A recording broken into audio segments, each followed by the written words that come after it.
Halo guys, balik lagi bersama Gimas. Apa jadinya jika satu pasukan tentara yang masih amatiran malah mengusik satu orang mantan militer paling berbahaya? Apakah dia baik-baik saja atau apakah dia mati penasaran? Bagaimana keseruannya? Langsung saja ke videonya. Eits, tapi sebelum itu, Sans EDZZT, Evos No Counter, Anime Mania XCX, terima kasih kalian sudah komen. Karena selama gue buat konten ini, kalian yang berkomen. Ya, walaupun komen kalian kayak gini, tetapi nggak apa-apa guys, terima kasih sudah komen. Oke lah, daripada banyak basa-basi, langsung saja ke pembahasan filmnya guys.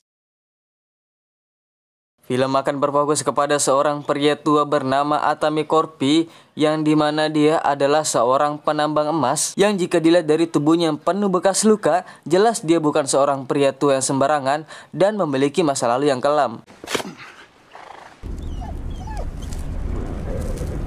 Kini dia hidup sebatang kara yang dimana dia hanya fokus untuk mencari emas, yang kebetulan pada saat itu dia menemukan sebutir emas di sungai yang mengalir, di mana dia mencoba menelusuri sungai itu dan melakukan beberapa penggalian yang ternyata dia berhasil menemukan bongkahan emas di bawah tanah. Dengan emas sebanyak itu, jelas Atami akan mendapatkan banyak uang dan cukup untuk menikmati masa tuanya dengan tentram dan damai. Yang karena jarak menuju bank mencapai sekitar 900 km, jadi dia harus melakukan perjalanan panjang dan membawa emas-emasnya itu.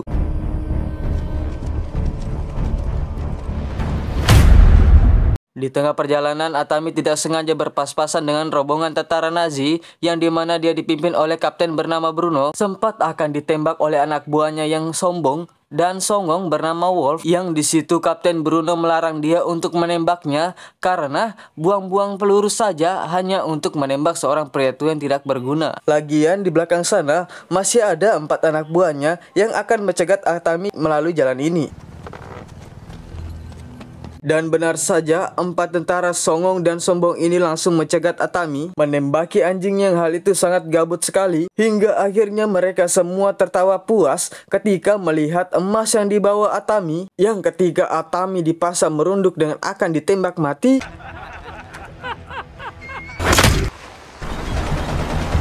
Dan di situ kita akan diperlihatkan betapa kejam dan brutalnya Atami ketika dia menghabisi seluruh tentara songong-songong itu. Di mana Kapten Bruno pun dibuat sangat terkejut dan syok ketika melihat anak buahnya sudah tewas semua. Tetapi dia menemukan sebongkah emas yang tadi sempat diambil oleh anak buahnya, hingga Bruno memutuskan untuk putar balik hanya untuk merebut emas-emas itu.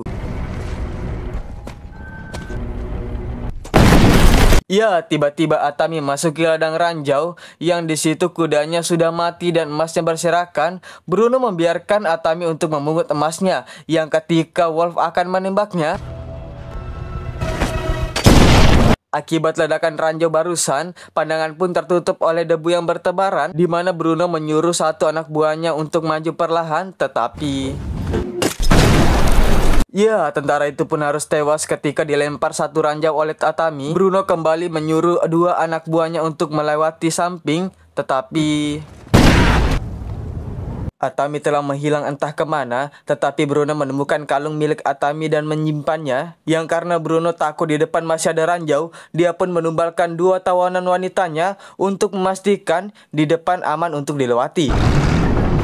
Yang pada akhirnya Bruno dan anak buahnya dibuat sangat terkejut ketika mengetahui bahwa kalung Atami adalah kalung tentara, yang berarti Atami adalah seorang mantan tentara. Namun yang menarik adalah ketika mereka mendapat konfirmasi dari pusat bahwa mereka masih diberi hidup, karena menurut sumber yang terpercaya, Atami Corpi adalah tentara yang paling ditakuti di kesatuannya, seseorang yang kejam dan brutal yang siapa saja tidak berani macam-macam dengannya. Atami disebut-sebut sebagai legenda karena telah menghabisi 300 tentara Rusia dengan hanya sendirian saja, yang karena kekejamannya tersebut dipicu oleh tentara Rusia yang membunuh keluarganya sendiri di saat Perang Dunia musim dingin.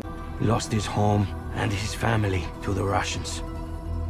Bruno sendiri sebenarnya sudah diberikan pilihan dan kesempatan untuk kembali lagi ke markasnya, tetapi setelah melihat emasnya Atami, Bruno pun tergiur untuk memilikinya juga, karena ketika dia pensiun pasti dia tidak punya apa-apa kecuali penghargaan, sehingga meskipun dia sudah tahu siapa Atami dan apapun resikonya, Bruno pun tetap keras kepala untuk mengejar Atami dan merebut emasnya. Karena sempat tertembak, Atami pun bersembunyi di mobil bekas yang ketika mereka lewat, Atami langsung berguling menuju kolong bawah mobil dan melubangi tangki bensin sehingga membasahi semua tubuhnya. Di mana Atami melakukan hal yang nekat dan tidak terpikirkan olehnya ketika dia membakar seluruh kujur tubuhnya supaya anjing pelacak itu tidak mengejar dan dia bisa menceburkan dirinya ke sungai dan melarikan diri.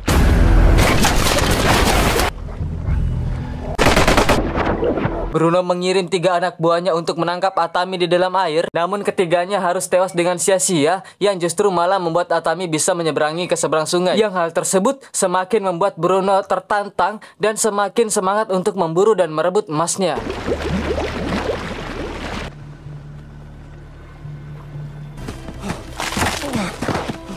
Atami pun diperlihatkan dengan pemandangan yang memilukan ketika melihat kota yang terdekat dari sana sudah dibumi hanguskan oleh Bruno dan pasukannya. Yang ketika Atami telah sampai di bekas pengisian bahan bakar, anjingnya pun kembali, akan tetapi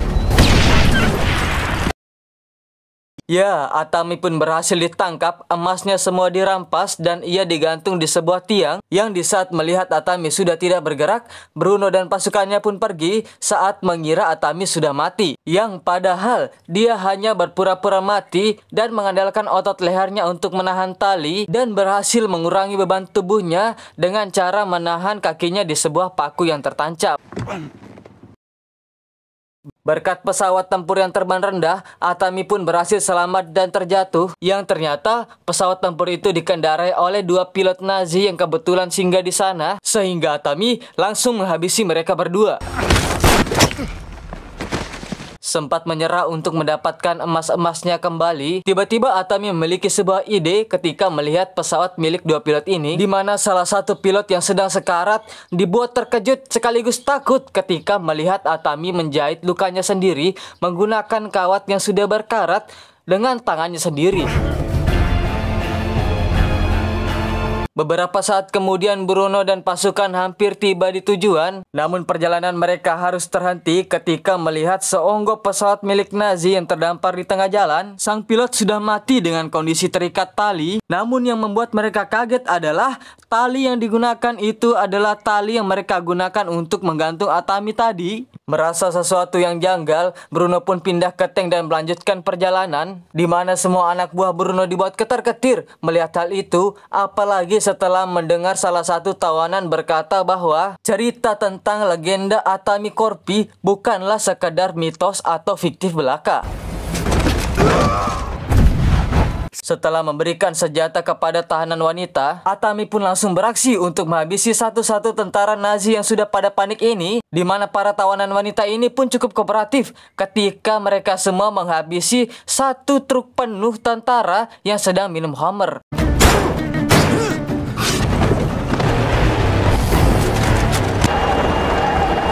Dengan hanya menggunakan kapak pertambangan, di situ dia memancing Bruno untuk keluar, yang karena si songong Wolf mencoba untuk sok-sok melawan, dia pun harus ditarik keluar dan membuat mereka terjatuh. Bruno yang serakah pun meninggalkan Wolf dengan Atami, di mana di situ Wolf sangat ketakutan dan meminta ampun untuk nyawanya, sampai muncul 2 tentara Nazi yang menaiki motor yang dikira akan membantu. Ternyata sifat serakah Bruno pun diperlihatkan ketika dia dengan entengnya membunuh anak buahnya yang tersisa, yang karena tak ingin membuang-buang waktu, Bruno dan pilotnya pun langsung berangkat untuk meninggalkan tempat ini.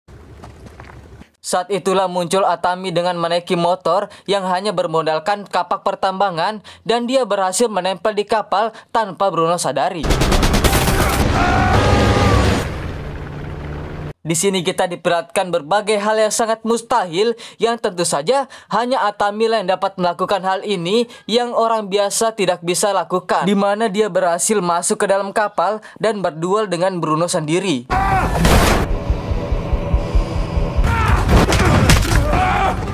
Merasa menang di situ, Bruno pun langsung mengambil sabuk pesawat untuk mencambuk Atami dengan puas, di mana hal tersebut adalah kesalahan besar karena Atami langsung mengkaitannya dengan bom, sehingga Bruno harus ikut terjun bebas dengan bom itu. Dan lagi kita akan dibuat berpikir logika di mana harusnya Atami tidak bisa selamat dengan kejadian pesawat jatuh, tetapi karena dia adalah peran utama dari film ini, jadi dia selamat dari adegan ini. Seperti yang sudah kita bisa tebak, Atami pun dengan luar biasanya bisa selamat dari peristiwa itu, yang ini sangat sungguh-sungguh di luar nikah. Tidak seperti sinetron lainnya yang jatuh sedikit saja pergi ke rumah sakit, Atami tidak langsung pergi ke puskesmas atau mantri terdekat, dia malah pergi ke bank untuk menukarkan emas-emasnya itu. Tamat, pesan yang dapat kita ambil dari film ini adalah don't judge books is the cover. Don't cover is the book. Don't judge books is the cover. Ya itulah intinya lah ya. Jangan menilai orang dari penampilannya saja, karena kita tidak tahu ada apa di dalam jiwanya atau bagaimana masa lalunya. Nah, saya Gimas pamit undur diri. Assalamualaikum warahmatullahi wabarakatuh. See you next video ya guys ya.